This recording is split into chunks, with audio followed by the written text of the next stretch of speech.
यानी आप पहले एकदम ऑपोजिट थे। वो जो किताब पहले जो किताब लिखे टोटली एंटी इस्लामिक था, बाद में अभी जो है आप एकदम पॉजिटिव अंदाज में, ब्यूटीफुल अंदाज में, बहुत सारे मौलवी भी आपको मैच नहीं कर सकते। पूरे मौलवी करके नहीं बोलता हूं, बहुत सारे यानी उलमा में भी हर आदमी के पास जो है वो जो बोलने का तरीका जो है हर आदमी के पास नहीं हो सकता है। तो उस अंदाज में आप जो बोल रहे हैं बहुत डीप स्टडी करते हुए आप लोगों के सामने आ रहे हैं। तो what is the transition phase, कैसा हुआ है? ओम पूर्णमदः पूर्णमिदं पूर्णात् पूर्णमुदच्यते पूर्णस्य पूर्णमादाय पूर्णमेवावशिष्यते। ओम शांति शांति शांति। एक अखबार निकलता है उत्तरी भारत में, दैनिक जागरण, बहुत मशहूर, सबसे ज्यादा पाठक हैं उसके। उसमें एक लेख छपा था, दंगे क्यों होते हैं। बल्लाज मधोक, जो बुजुर्ग लोग हैं उनको जानते होंगे बल्लाज मधोक को, उन्होंने एक लेख लिखा था और कुरान मजीद की कुछ आयतें दी थी। तो वो आयतें देखने के लिए कि क्या वास्तव में सही है कि नहीं, मैं इलाहाबाद में एक दुकान में गया और मौलाना फतेह मोहम्मद खान साहिब जालंधरी और मौलाना अब्दुल पारिक साहब की हिंदी का अनुवाद ले आया और उसमें हमने देखा तो वो कुरान मजीद की वो आयत वैसे ही मौजूद थी। तो मुझे लगा कि ये बात सही है और मैंने किताब लिखी, इस्लामिक आतंकवाद का इतिहास। बाला साहब ठाकरे को बहुत पसंद आई, उन्होंने उसका अंग्रेजी ट्रांसलेशन कराया, the history of Islamic terrorism के नाम से। बाद में एक सज्जन ने, अब मैं वहां आ रहा हूं कि मेरा सोच कैसे बदला। मुंबई के एक व्यापारी ने मुझसे कहा कि स्वामी जी आप जो काम कर रहे हो उसमें फंड की जरूरत है, फंड आपको नहीं मिल रहे, आप ऐसा करिए किताब इस्लाम पर लिखिए अमेरिका के लिए कि वास्तव में इस्लाम से अमेरिका को खतरा है, तो आपको अच्छा खासा आपको वहां से रॉयल्टी मिलेगी, आपके सारे काम चल जाएंगे। लेकिन वो बड़ी किताब होनी चाहिए। उसको लिखने के लिए मैंने हजरत मोहम्मद सल्लल्लाहु अलैहि वसल्लम की जीवनी पढ़ी।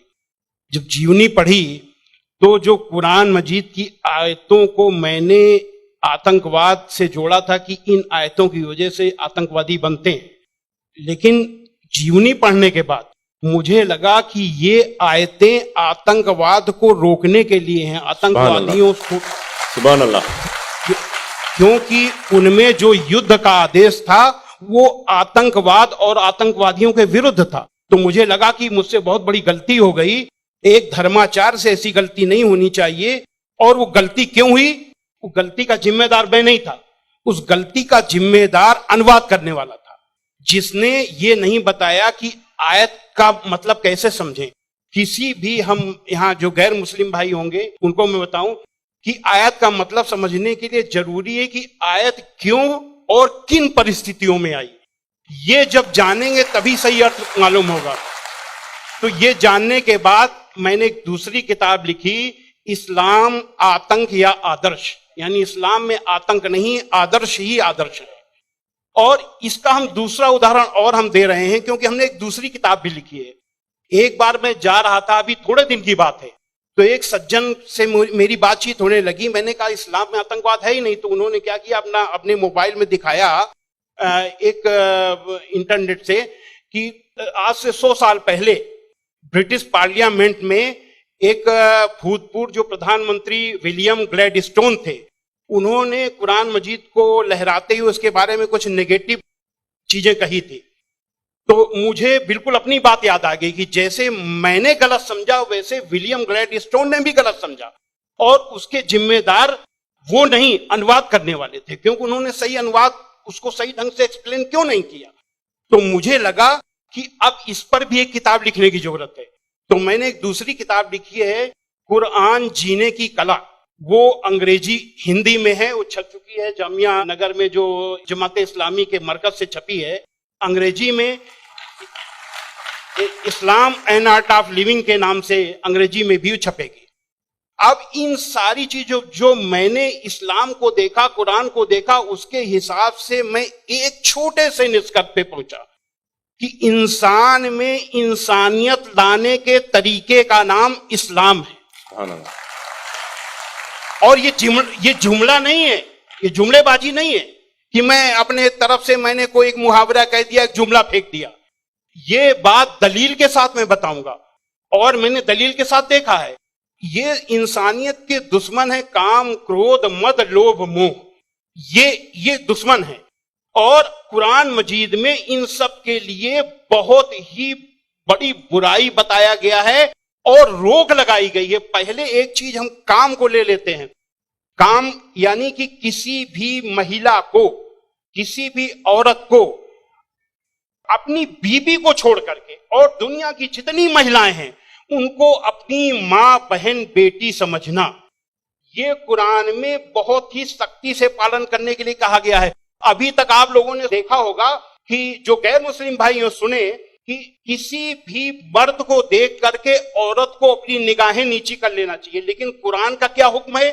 कुरान के सूरा 24 आयत नंबर 30 में है, ऐ मोहम्मद मोमिनों से कह दो कि वे अपनी गैर जो भी महिलाएं हैं जो उनको देख करके अपनी निगाहें नीची रखा करें और अपनी शर्मगाहों की हिफाजत करें। यानी जब सुभान अल्लाह मर्द जब अपनी पत्नी के सिवा किसी को देखे तो आंख न मिलाए उससे, अपनी निगाहें नीची कर ले और मर्यादा में रहे। ये पुरुष के लिए ये बनाया गया नियम और यही नियम औरत के लिए भी, दोनों के लिए वही नियम बनाए गए। ये नहीं कि केवल औरत के लिए। कहते हैं कि इस्लाम में औरत को दबाया जाता है, लेकिन मर्द के लिए कितना सख्ती से नियम बनाया गया। तो ये काम के लिए कितनी सख्ती की गई।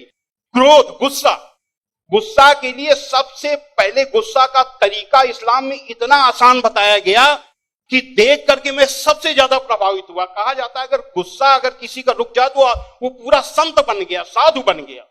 और कितना बढ़िया तरीका इस्लाम में बताया गया, कुरान में बताया गया है कि माफ कर दो, किसी के गुनाहों को माफ कर दो, और जब माफ कर दो गुस्सा खत्म। और सबसे पहले ये हुक्म दिया गया पैगंबर को। सूरा 7 आयत नंबर 199 में हुक्म आया कि ऐ मोहम्मद माफी का तरीका अपनाओ और भलाई का हुक्म देते रहो और अज्ञानियों से किनारा कर लो। सबसे पहला माफी का हुक्म अगर आया तो अपने पैगंबर के लिए आया। और ऐसे लोगों को क्या कहा गया?